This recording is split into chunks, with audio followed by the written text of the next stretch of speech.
संपूर्ण विश्वाला सुख, शांती, मानवता तथा दुःखमुक्तीचा आर्य संदेश देणारे विश्वशांतीदूत महाकारुणिक तथागत भगवान सम्यक संबुद्ध यांना त्रिवार अभिवादन करतो।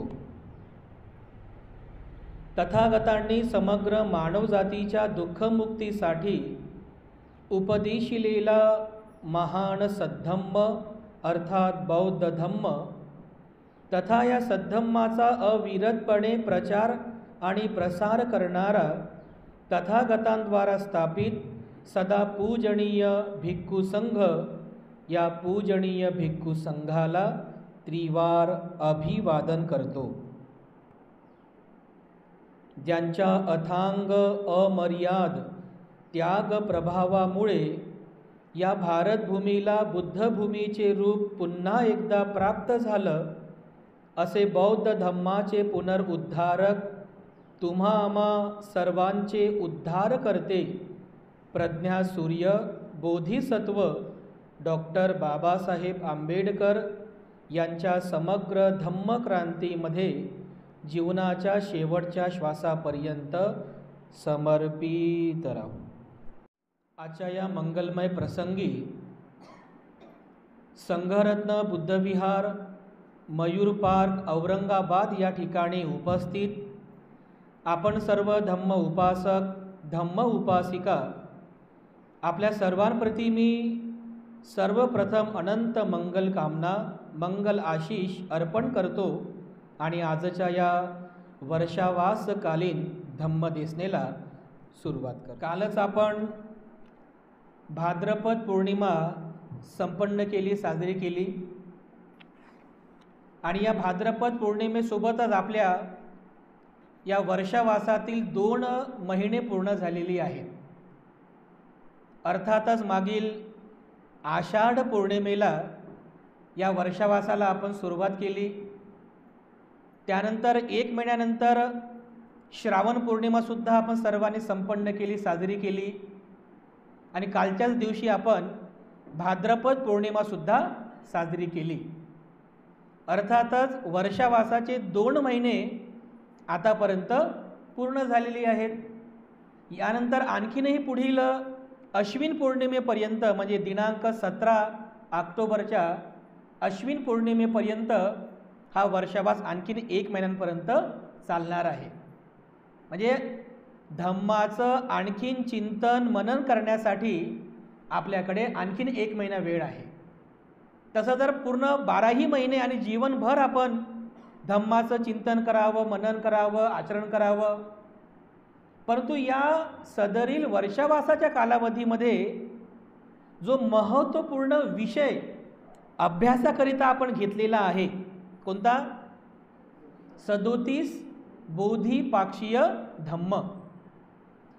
37 बोधिपाक्षीय धम्माला सुद्धा आपण जेव्हा अभ्यासाला सुरुवात केली, अगदी सुरुवातीपासून तर 37 बोधिपाक्षीय धम्मातील जे 37 तत्व आहे त्या सगळ्या प्रकरणांचा, त्या सगळ्या बोधितत्वांचा अभ्यास अगदी बारकाईनं आपण या ठिकाणी करण्याचा प्रयत्न केलेला आहे।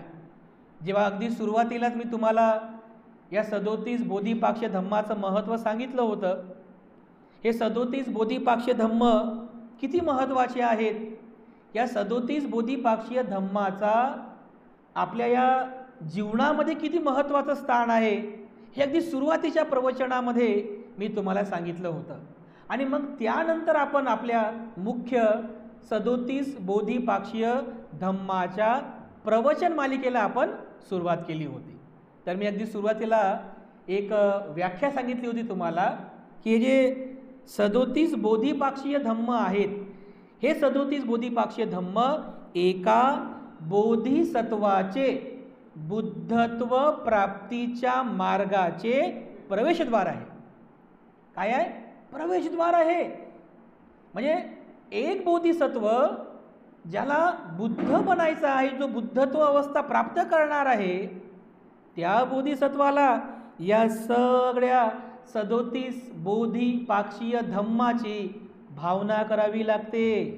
चिंतन करावं लागतं, त्याचं मनन करावं लागतं, त्याला वाढवावं लागतं, बहुलीक तब्बा, त्याला वाढवावं लागतं. तेव्हा जाऊन त्या बोधिसत्वामध्ये हे 37 बोधिपाक्षीय धम्माचं बल उत्पन्न होते. तेव्हा तो दुःखमुक्त होतो, 10 पारमिता पूर्ण करतो आणि सरते शेवटी तो बोधिसत्व बुद्ध बनत असतो. म्हणजे या अर्थी एका बोधिसत्वाच्या जीवनामध्ये हे 37 बोधिपाक्षीय धम्म किती महत्त्वाचे आहेत हे तुमच्या लक्षात येईल. तर भंतेजी म्हणत आहेत म्हणून या 37 बोधिपाक्षीय धम्माचा अभ्यास केला पाहिजे असं नाही, किंवा या पुस्तकामध्ये लिहिलेलं आहे म्हणून 37 बोधिपाक्षीय धम्माचा अभ्यास केला पाहिजे म्हणून पण नाही, मी म्हणतो म्हणून नाही, किंवा कोणीतरी सांगत आहे तरी पण नाही. स्वतः भगवान बुद्धांनी या 37 बोधिपाक्षीय धम्माचा उपदेश केलेला आहे. स्वतः बुद्धांनी उपदेश केला. आणि कधी उपदेश केला माहीत आहे? जसं आर्य अष्टांगिक मार्गाचा उपदेश भगवान बुद्धांनी कुठे केला? सारनाथमध्ये. पहिलेच त्यांचा उपदेश आहे धम्म चक्र प्रवर्तन सूत्र, म्हणजे पहिला बुद्धांचा पहिला उपदेश. या पहिल्या उपदेशामध्ये भगवान बुद्धांनी आर्य अष्टांगिक मार्गाचा उपदेश केला. हे जे 37 बोधिपाक्षीय धम्म आहेत, या 37 बोधिपाक्षीय धम्माचा उपदेश भगवान बुद्धांनी महापरिनिर्वाणाच्या समयी केलेला आहे. अगदी शेवटच्या क्षणाला, अगदी म्हणजे जसं भगवान बुद्धांनी आपला शेवटचा वर्षावास वैशालीमध्ये संपन्न केला. वैशालीच्या आपला वर्षावास संपवून, म्हणजे वयाची 80 वर्ष झालेली आहे, आपला शेवटचा वर्षावास संपन्न केला. आणि त्यानंतर त्याच वैशालीमध्ये एक महावन कुटागार शाला म्हणून एक विहार आहे, जिथे भगवान बुद्ध विहार करीत होते. तर बुद्धांनी त्या ठिकाणी स्वतःच्या महापरिनिर्वाणाची घोषणा केली होती.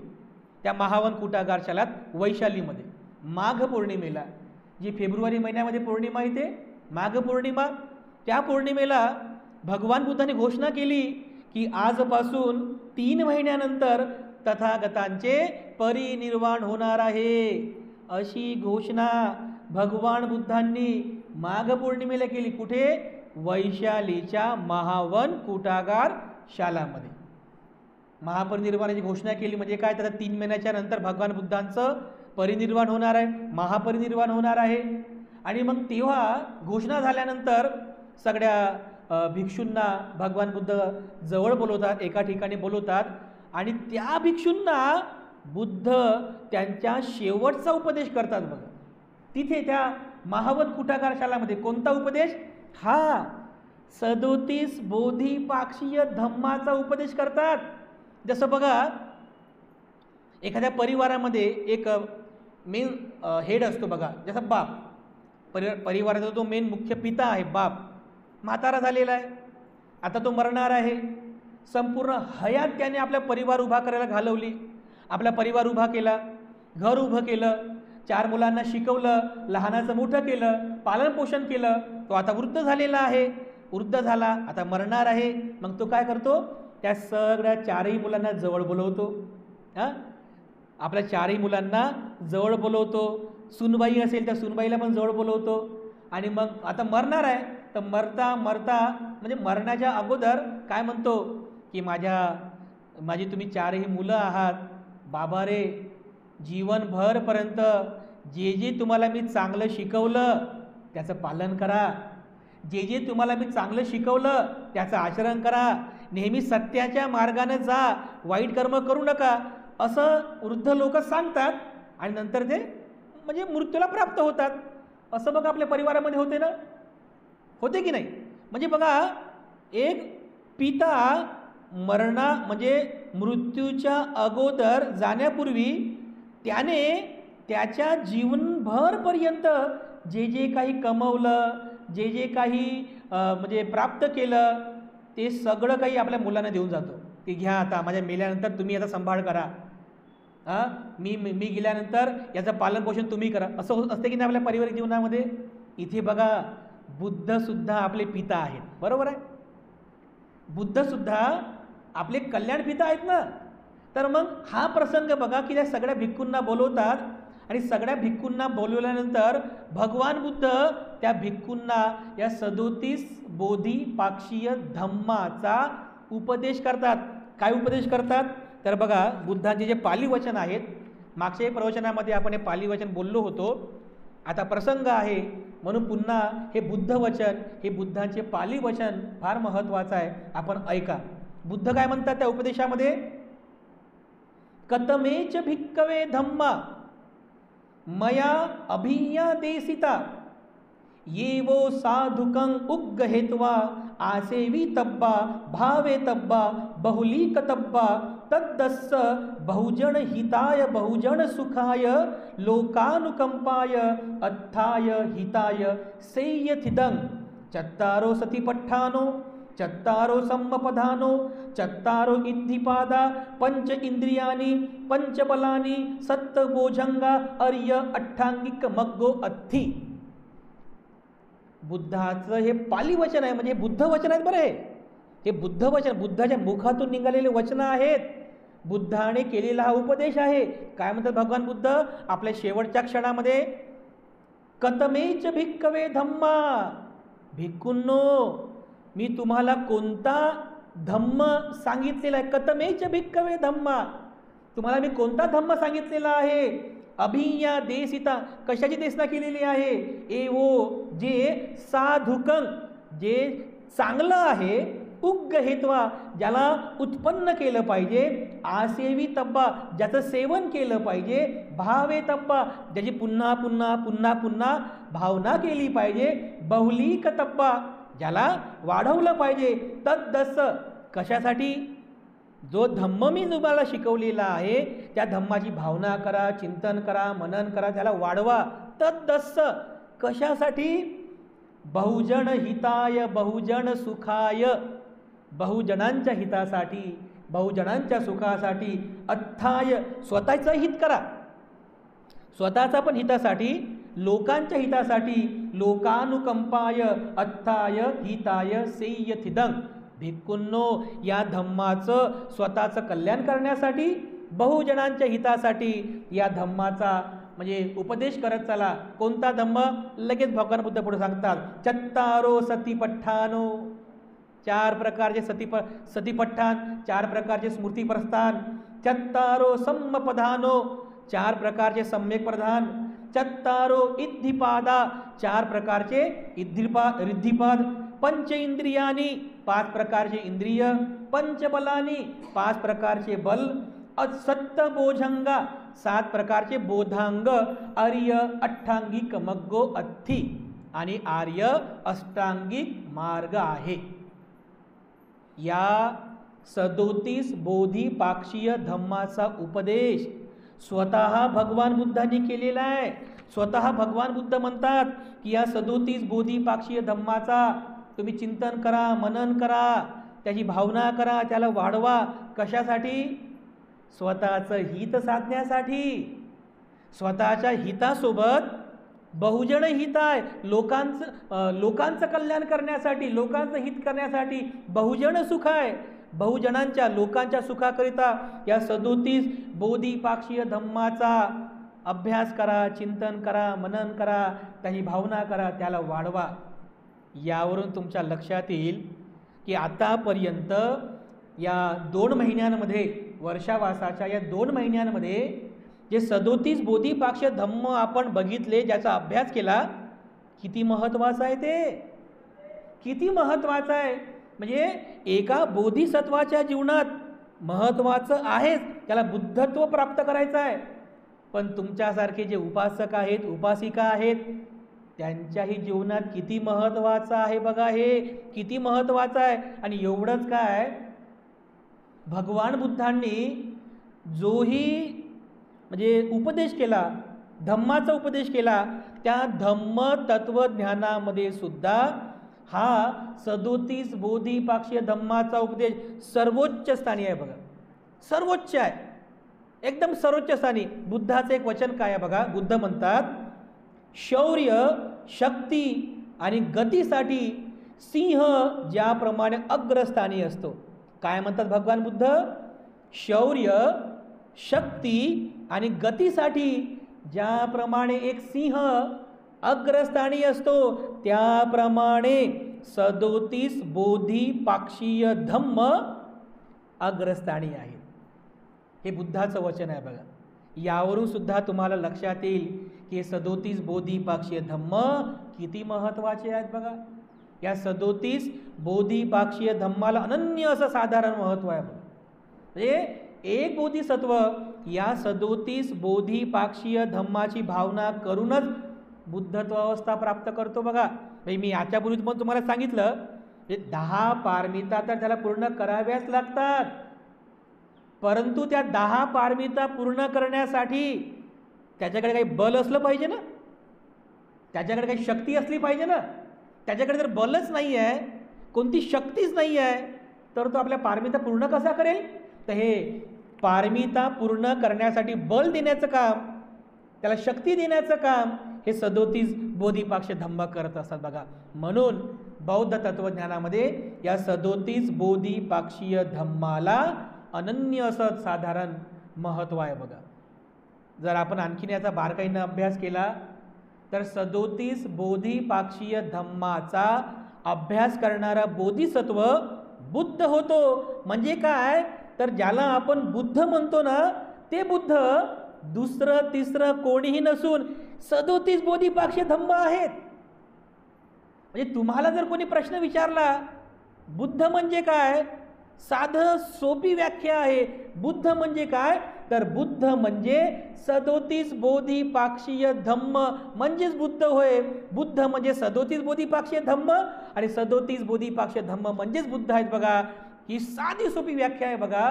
यावरून तर लगेच लक्षात येईल की एका बोधिसत्वाला बुद्ध बनण्यासाठी या 37 बोधिपाक्षीय धम्माचा अभ्यास करावा लागतो. आपण आपल्या वंदनेमध्ये म्हणतो ना, बुद्धं शरणं गच्छामि, मी बुद्धाला शरण जातो. धम्मं शरणं गच्छामि, मी धम्माला शरण जातो. संघं शरणं गच्छामि, मी संघाला शरण जातो.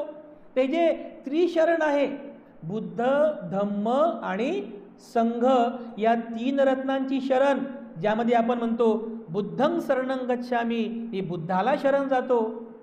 कोणत्या बुद्धाला शरण जातो बरं? आपण विचार करा बरं. कुठे आहेत बुद्ध? बुद्ध कुठे आहेत? हे बुद्ध आहेत का? ह्या बुद्ध मूर्तीला आपण शरण जातो का? या बुद्ध मूर्तीचं आपण अनुसरण करतो का? इथं फक्त बुद्धाचं रूप आहे. आपल्या समोर ठेवलेलं हे बुद्धाचं रूप आहे. कारण आपण काय मूर्तीपूजक नाही आहेत. या मूर्तीमध्ये बुद्ध नाही आहेत. इथं केवळ बुद्धाचं एक रूप आहे. आपल्यासमोर बुद्धाचा एक आदर्श असावा. बुद्धाचा आदर्श आहे सिद्धार्थ गौतम, ते आपल्यासमोर आदर्श आयडल आहे, म्हणून आदर्शाची आपण पूजा करतो. पण प्रत्यक्ष बुद्ध कुठे आहेत? बुद्ध या पुस्तकामध्ये पण नाही आहेत. बुद्ध या प्रवचनात पण नाही आहेत. बुद्ध या मूर्तीमध्ये पण नाही आहेत. मग आपण जे म्हणतो बुद्धं शरणं गच्छामि, मी बुद्धाला शरण जातो, तुम्ही कोणत्या बुद्धाला शरण जाता? चिंतन करा बरं याचं.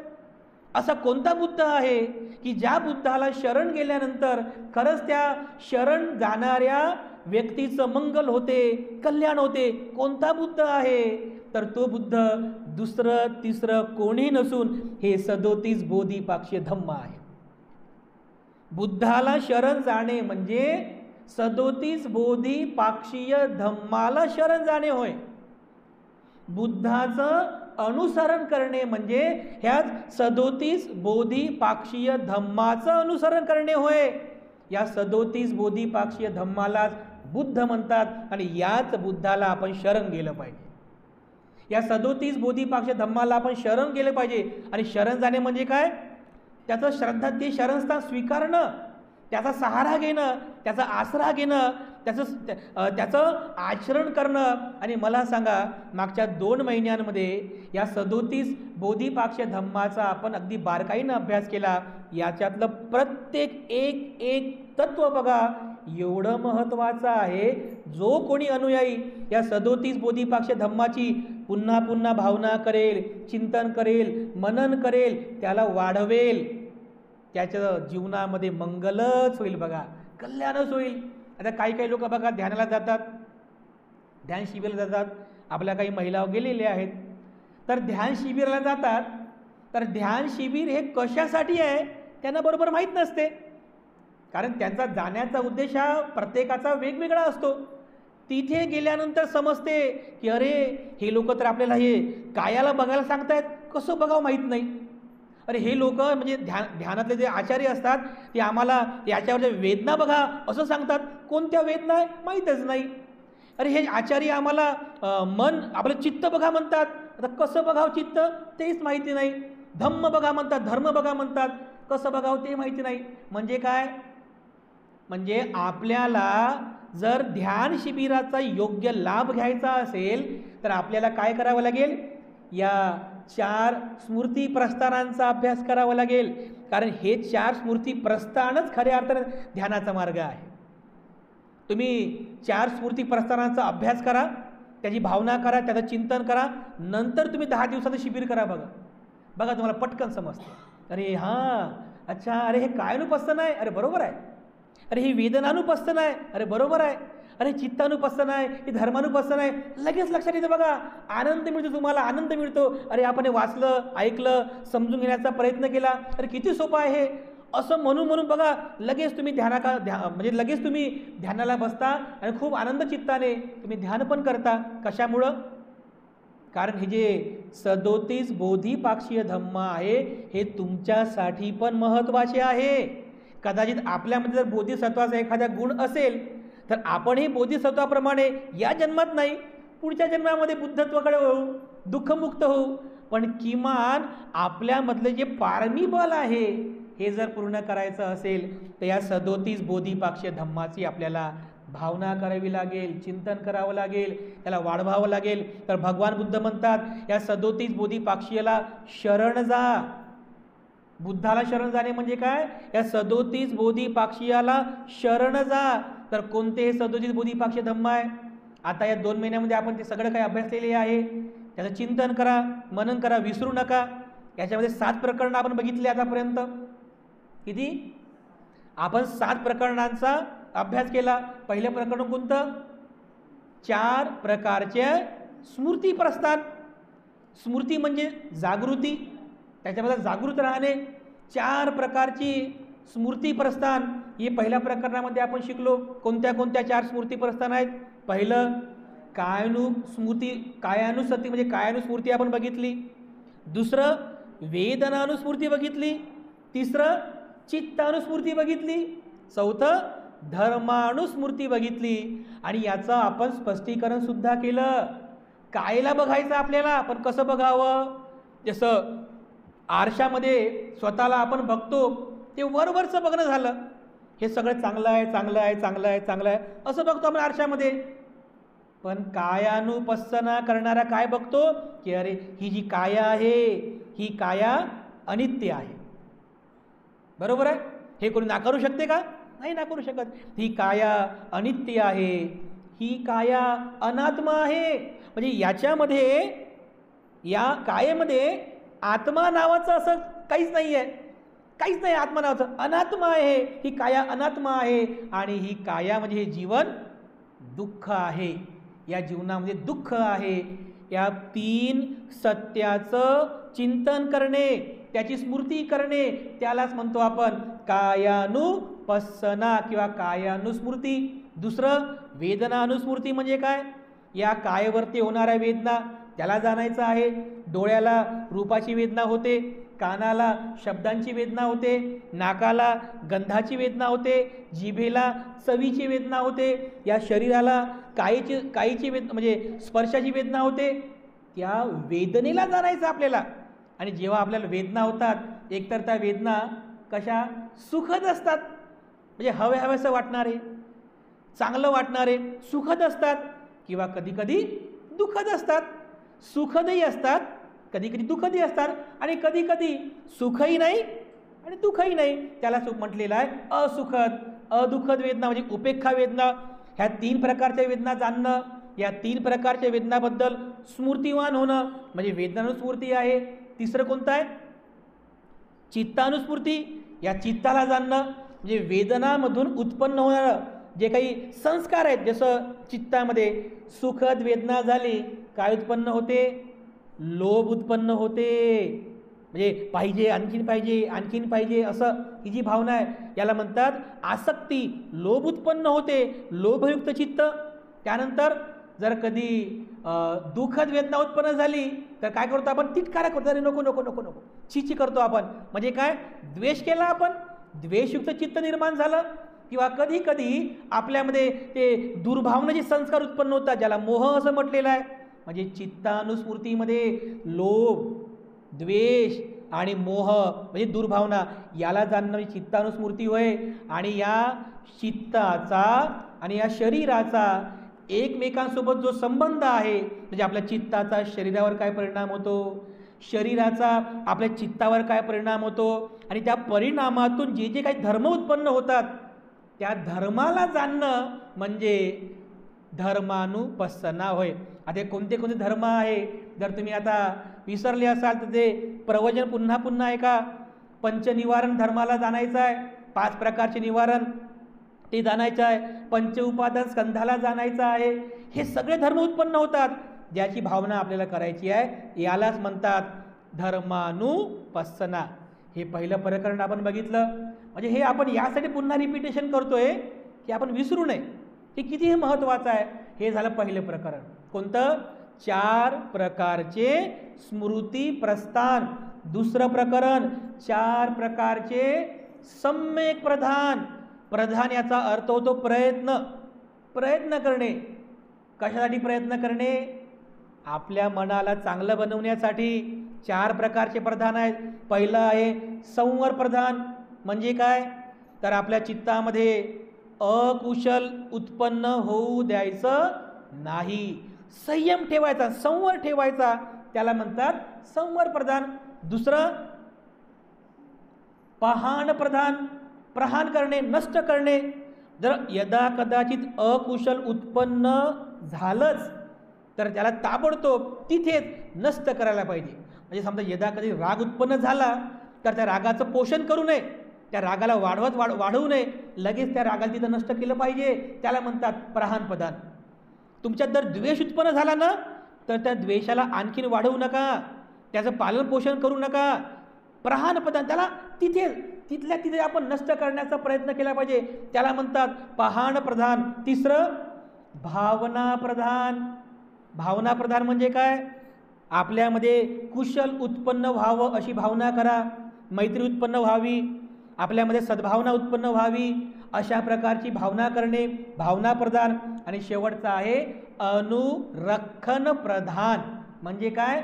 जर तुमच्या चित्तामध्ये कुशल उत्पन्न झालं तर त्याचं रक्षण करा. म्हणजे एकतर बघा, कुशल उत्पन्न करण्यासाठी प्रयत्न करावे लागतात. अकुशल जे असते ना आपोआपच उत्पन्न होते बघा, त्याला काही करायची गरज नाही. म्हणजे ते गांजर गवतासारखं असते. शेतामध्ये जसे गांजर गवत कसे उत्पन्न होतात, शेतकरी त्याला पेरतो का? नाही. कुठून येतात, कसे उगवतात माहिती नाही, पण सगळं शेत खराब करून टाकतात बघा. अकुशल तत्व पण असेच आहेत. आपल्याला कुशल उत्पन्न करायचं आहे, आणि जर कुशल उत्पन्न झालं तर त्याचं रक्षण करा. ते पुन्हा नष्ट होऊ देऊ नका, कमी होऊ देऊ नका, त्याचं रक्षण करा. यालाच म्हणतात 4 प्रकारचे सम्यक प्रधान. हे दुसरं प्रकरण झालं. तिसरं प्रकरण 4 प्रकारचे रिद्धिपाद. रिद्धिपादाबद्दल सुद्धा आपण बघितलं. तिसरं प्रकरण कोणते कोणते आहेत? पहिलं आहे छंद, दुसरं वीर्य, तिसरं चित्त, चौथं मीमांसा. याचा अर्थ सुद्धा आपण बघितला. छंद म्हणजे काय? छंद म्हणजे आवड. पण आवड कशाची? हे बाकी लोकांना जशी आवड असते ती आवड नाही. हिंसा करण्याची आवड असते, कुणाला चोरी करण्याची आवड, व्यभिचाराची आवड, खोटं बोलायची आवड, हा छंद आहे त्यांना आवड आहे. दारू पिण्याची आवड, अकुशलाची आवड. पण आपण तर धम्मानुयायी आहोत, तर आपल्याला कसा छंद असावा? धार्मिक आचरण करण्याचा, धार्मिक जीवन जगण्याचा छंद असला पाहिजे. म्हणजे तुम्हाला जर धम्म मार्गावर चालायचं आहे पण त्या मार्गाबद्दल तुमच्या मनामध्ये आवडच नाही आहे तर तुम्ही म्हणजे त्या मार्गावर चालेल का हो? आवड असली पाहिजे ना. त्याला म्हटलेला आहे छंद. तर हे खूप चांगल्या प्रकारे समजून घेतलं पाहिजे. धार्मिक जीवन जगण्याचा छंद असावा आणि धार्मिक जीवन जगताना प्रयत्नवादी असावं, उत्साहपूर्वक, त्याला वीर्य म्हटलेलं आहे. उत्साहपूर्वक धार्मिक जीवन जगा. आणि धार्मिक जीवन म्हणजे काय? धार्मिक जीवन म्हणजे काय? तर फक्त मेणबत्त्या अगरबत्त्या लावणं, फुलं अर्पण करणं, याला धार्मिक जीवन म्हणत नाही. हे तर आवश्यक आहे, हे KG1चं आहे. पण त्याच्या पुढचं पाऊल आहे ना आणखी कोणतं? शील पालन केलं पाहिजे, हे धार्मिक जीवन आहे. दान पुण्य केलं पाहिजे, हे धार्मिक जीवन आहे. सदाचार केला पाहिजे, हे धार्मिक जीवन आहे. उपवासाचं पालन केलं पाहिजे, हे धार्मिक जीवन आहे. ध्यान पण केलं पाहिजे, हे सुद्धा धार्मिक जीवन आहे. काया वाचा मनाने सत्कर्म केले पाहिजे, हे धार्मिक जीवन आहे. या धार्मिक जीवनाची आवड असावी आणि उत्साहपूर्वक आपण म्हणजे वीर्यपूर्वक हे आपण धार्मिक जीवन जगावं. त्यानंतर चित्त, 4 रिद्धिपादातलं तिसरं तत्व आहे चित्त, म्हणजे आपलं मन. या मनाला सुद्धा आपण जाणलं पाहिजे. मनामध्ये अकुशल कसे उत्पन्न होतात, कुशल कसे उत्पन्न होतात, हे सुद्धा आपण जाणलं पाहिजे. आणि चौथं म्हणजे मीमांसा, म्हणजे धम्माला मीमांसन करणे, धम्माचं चिंतन करणे. काय चांगलं, काय वाईट, काय कुशल, कोणतं अकुशल आहे, या सर्वाचं चिंतन करणे, मनन करणे, विमंसन करणे, त्यालाच मीमांसा असं म्हटलेलं आहे. हे तिसरं प्रकरण आपण बघितलं. त्यानंतर चौथं प्रकरण कोणतं? पंच इंद्रियानी, 5 प्रकारचे इंद्रिय कोणते आहेत? श्रद्धा, वीर्य, स्मृती, समाधी आणि प्रज्ञा. 5वं प्रकरण 5 प्रकारचे बल, पंचबलानी, तेच आहे सेम. श्रद्धा, वीर्य, स्मृती, समाधी आणि प्रज्ञा. म्हणजे 5 इंद्रिय आणि 5 बल सारखेच आहेत. पण आपण याला बारकाईनं अभ्यास केला म्हणजे काही लोकांना वाटते सारखेच तर आहे. ते बऱ्याचशा अभ्यासकांना पण असंच वाटते की 5 इंद्रिय आणि 5 बल सारखेच आहेत. पण हे 5 इंद्रिय यांचं कार्य वेगळं आहे आणि हे जे 5 बल आहे यांचं कार्य वेगळं आहे. तर ते सुद्धा आपण बारकाईने अभ्यास केला. श्रद्धेचं काम काय आहे, वीर्याचं काम काय आहे, त्यानंतर स्मृतीचं काम काय आहे, समाधीचं काम काय आहे, प्रज्ञेचं काम काय आहे, हे सर्व आपण बघितलं ना. जे पंच निवारण आहेत, पंच निवारण कोणते कोणते? विचिकिच्छा, विचिकिच्छा, थीनमिद्ध, औद्धुच्च, कुकच्च, व्यापाद आणि कामछंद. हे 5 प्रकारचे निवारण आहेत. ज्याचं निवारण करायचं आहे, ज्याला नष्ट करायचं आहे. कारण हे अडथळे आहेत या दुःखमुक्तीच्या मार्गातील. या 5 निवारणांना जाणण्याचं काम हे इंद्रिय करतात. जसं आपले बाकीचे इंद्रिय आहेत ना, डोळे, कान, नाक, काय करतो आपण इंद्रियानं? बाह्य जगताची आपल्याला जाणीव होते ना. डोळ्याने आपण पाहतो म्हणून आपल्याला जाणीव होते, बरोबर आहे. अगदी याप्रमाणे हे 5 इंद्रिय या 5 निवारणांना जाणण्याचा प्रयत्न करतात आणि मग त्यांना नष्ट करण्यासाठी इंद्रियाचं रूपांतर बलामध्ये होते. श्रद्धा इंद्रिय श्रद्धा बलात रूपांतरित होते, वीर्य इंद्रिय वीर्य बलामध्ये रूपांतरित होते, स्मृती इंद्रिय स्मृती बलात रूपांतरित होते, समाधी इंद्रिय समाधी बलात रूपांतरित होते आणि प्रज्ञा इंद्रिय प्रज्ञा बलात रूपांतरित होते.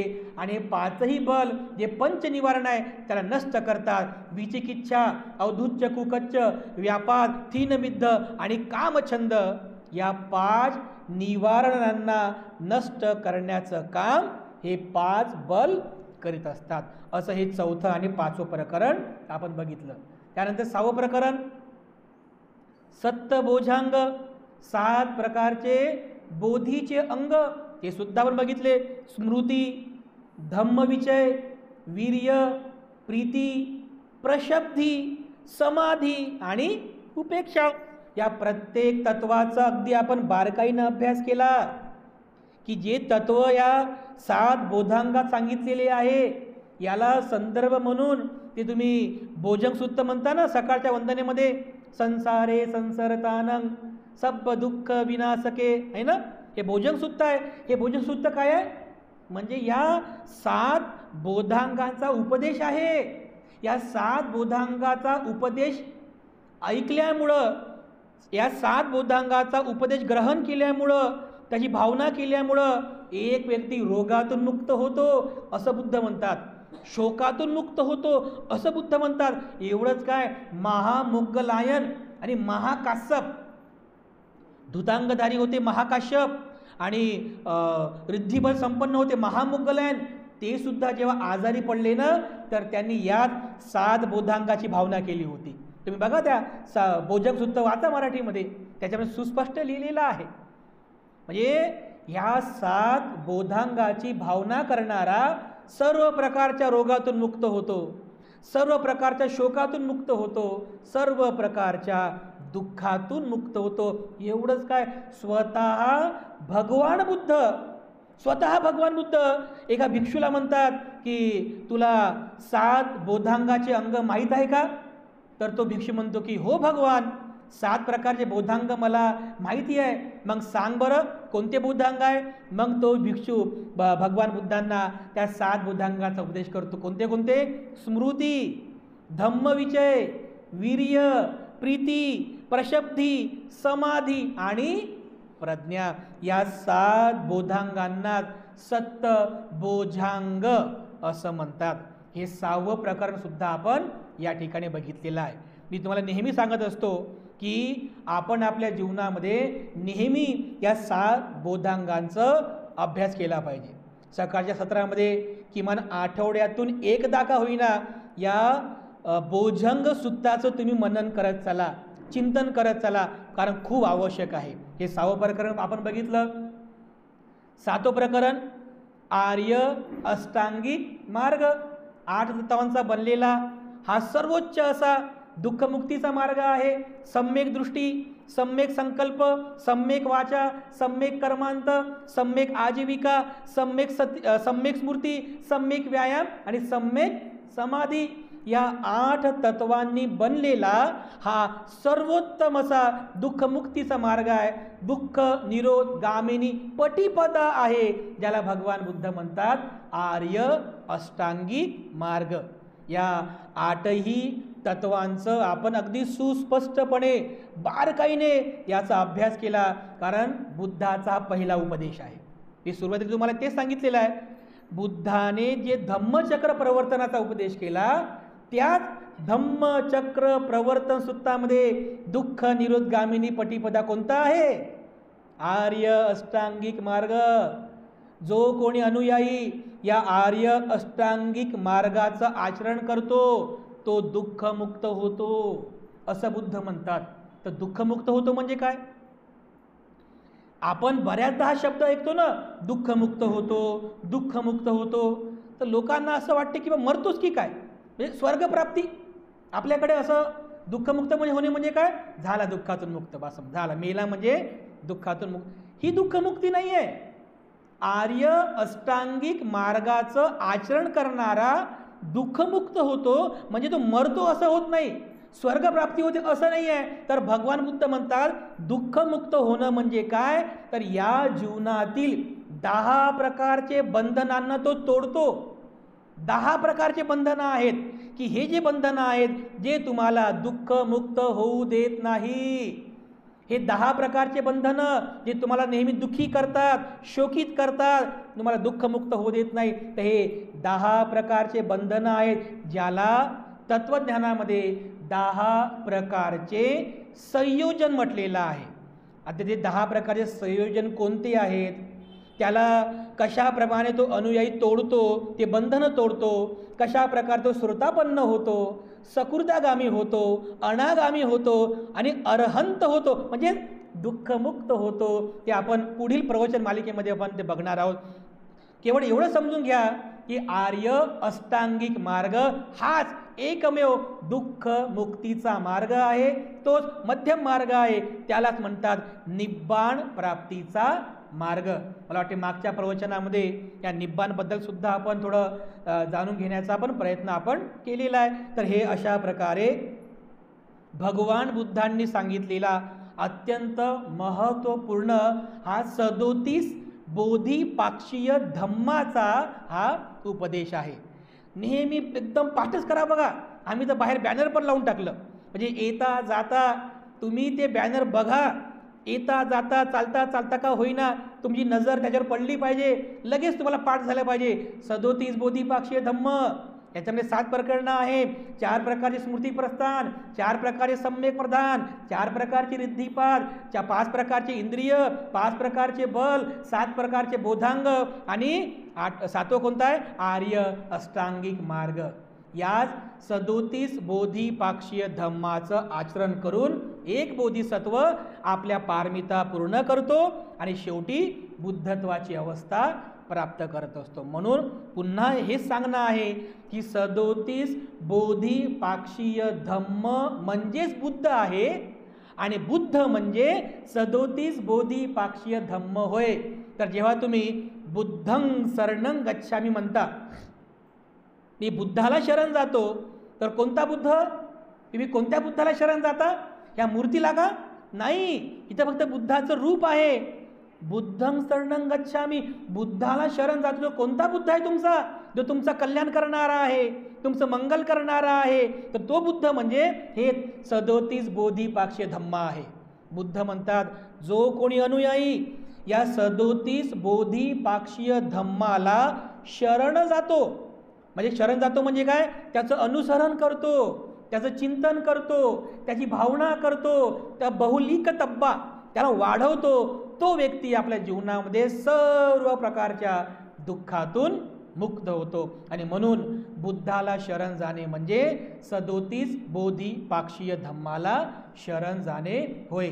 एकदा भगवान बुद्ध प्रवचन करत आहेत, जसं आता आम्ही इथं बसलेले आहोत, समोर भिक्षू लोक बसलेले आहेत. एक भिक्षू होते बघा, एक भिक्षू, तर ते भिक्षू भगवान बुद्धांकडे असं पाहत राहायचे, बुद्धाकडे एकटक लावून पाहत राहायचे बघा, असे एकटक पाहायचे. तर बाकी भिक्षूंना समजलं की अमुक अमुक एक भिक्षू भगवान बुद्धाचं प्रवचन तर ऐकत नाही, पण बुद्धाकडेच पाहत राहतो, असं एकटक पाहत राहतो. तर भगवान बुद्धांपर्यंत बातमी गेली. भगवान बुद्धांनी त्या भिक्षूला जवळ बोलवलं आणि त्या भिक्षूला विचारतात की तुम्ही असं एकटक माझ्याकडे बघता, का बघता? तर तो भिक्षू काय म्हणे, भगवान तुमचं रूप किती सुंदर आहे. आता बुद्ध दिसायला सुंदर होते ना, बुद्धाचं व्यक्तिमत्व अगदी प्रखर होतं. तर तो म्हणे, भगवान तुमचं रूप कितीही सुंदर आहे, असं वाटतं बघतच राहावं, असं वाटतं तुमच्या रूपाकडे बघतच राहावं. तर भगवान बघा त्याला काय उपदेश करतात की अरे भिक्षू, या शरीराकडे बघण्यासारखं असं काय आहे? हे शरीर तर नाशिवंत आहे, हे शरीर अनित्य आहे. या शरीरामध्ये म्हणजे नित्य किंवा स्थिर असं काहीच नाही आहे. हे शरीर नश्वर आहे, हे सौंदर्य नश्वर आहे. या शरीराकडे काय बघतो? माझ्याकडे बघू नको, त्यापेक्षा तू कशाला बघ? तर बुद्ध उपदेश करतात, यो ममं पश्यति सो धम्मं पश्यति, यो धम्मं पश्यति सो ममं पश्यति. बुद्ध म्हणतात की जो मला पाहतो तो धम्माला पाहतो, जो धम्माला पाहतो तो मला पाहतो. म्हणजे जर बुद्धाला पाहायचं असेल तर कशाला पाहावं? बुद्धाने शिकवलेला धम्म पहा, आणि जो धम्माला पाहतो तोच बुद्धाला पाहतो. तर आपला जो विषय सुरू आहे 37 बोधिपाक्षीय धम्म, हाच तर धम्म आहे. 37 बोधिपाक्षीय हाच तर धम्म आहे. म्हणजे ज्यांना बुद्धाला पाहायचं आहे त्यांनी 37 बोधिपाक्षीय धम्माला पहा, आणि जे लोक 37 बोधिपाक्षीय धम्माला पाहतात ते अर्थातच बुद्धाला पाहतात. म्हणून धम्माला पाहणं म्हणजेच 37 बोधिपाक्षीय धम्माला पाहणे, त्याची भावना करणे, त्याचं चिंतन करणे. याच अर्थाने बुद्धाला पाहणे, बुद्धाला शरण जाणे, बुद्धाचं अनुसरण करणे होय. तर अशा प्रकारे मागच्या 2 महिन्यांपर्यंत म्हणजे 2 महिन्यांमध्ये या वर्षावासाच्या या 2 महिन्यांच्या कालावधीमध्ये आतापर्यंत आपण या संपूर्ण 37 बोधिपाक्षीय धम्माचा अभ्यास करण्याचा प्रयत्न केला. थोडासा हा विषय तात्विक आहे, पण आपण तात्विक बोललो नाही बघा, म्हणजे तुम्हाला समजेल, उमजेल, तुमच्या लक्षात येईल अशा बोलीभाषेमध्ये आपण अगदी जास्त तात्विक भाषा न वापरता तुम्हाला समजलं पाहिजे या उद्देशानं आपण हे 37 बोधिपाक्ष धम्म सांगण्याचा या ठिकाणी प्रयत्न केला. तर आशा एवढीच आहे की आपण याला नेहमी अभ्यास करण्याचा प्रयत्न करा, कारण हे जे 37 बोधिपाक्ष धम्म आहे हा दुःखमुक्तीचा मार्ग आहे. आणि भगवान बुद्ध म्हणतात, म्हणजे बुद्धाने सांगितल्याप्रमाणे एका बोधिसत्वाला एका बोधिसत्वाला बुद्धत्व प्राप्तीच्या मार्गाचे प्रवेशद्वार म्हणजे 37 बोधिपाक्षीय धम्म होय. बाहेर बॅनर सुद्धा आपण लिहिलेलं आहे, टायटल आहे बघा ते आपलं या प्रवचन मालिकेचं, बोधिसत्वाचे बुद्धत्व प्राप्तीच्या मार्गाचे प्रवेशद्वार म्हणजे 37 बोधिपाक्षीय धम्म होय. तर अशा प्रकारे आपण आतापर्यंत या 37 बोधिपाक्षीय धम्माचा अभ्यास आतापर्यंत आपण केलेला आहे. आपणही नेहमी याचं चिंतन करावं, पुन्हा पुन्हा याचा अभ्यास करावा. इथपर्यंत आपण अभ्यास केला, याचा पुढं आपल्याला आणखी 1 महिना वेळ आहे, 1 महिन्यांचा आणखीन कालावधी आहे. तर या पुढील 1 महिन्यांमध्ये जसं दुःखमुक्ती जे म्हणतो आपण की दुःखमुक्त होतो, हे दुःखमुक्त होणे म्हणजे काय, ज्याला भगवान बुद्ध म्हणतात की 10 प्रकारचे संयोजन तोडणे, म्हणजे तो व्यक्ती सुरतापन्न होतो, सकृदागामी होतो, अनागामी होतो आणि अरहंत होतो. ह्याच्या 4 स्टेजेस आहेत. ह्या कशा प्रकारे प्राप्त होतात, या दुःखमुक्तीची अवस्था कशी आहे, कशी प्राप्त होते, त्याबद्दल पुढची प्रवचन मालिका असेल. आणि त्यानंतर मग बोधिसत्वाच्या ज्या 10 पारमिता आहेत की ज्या पारमिता पूर्ण करून तो बोधिसत्व बुद्ध होतो, त्या 10 पारमितांचा सुद्धा अभ्यास आपण पुढील प्रवचन मालिकेच्या अंतर्गत या ठिकाणी करणार आहोत. तर आता पुढे 1 महिन्यामध्ये आपण या सगळ्या बाबींचा अभ्यास या ठिकाणी करणार आहोत. तर आपल्या सर्वांप्रती मी पुनश्च एकदा मंगलकामना अर्पण करतो. अधिक न बोलता तथागतांच्या आशीर्वाद गाथेने आजची धम्मदेसना आणि धम्मसंस्कार समाप्त.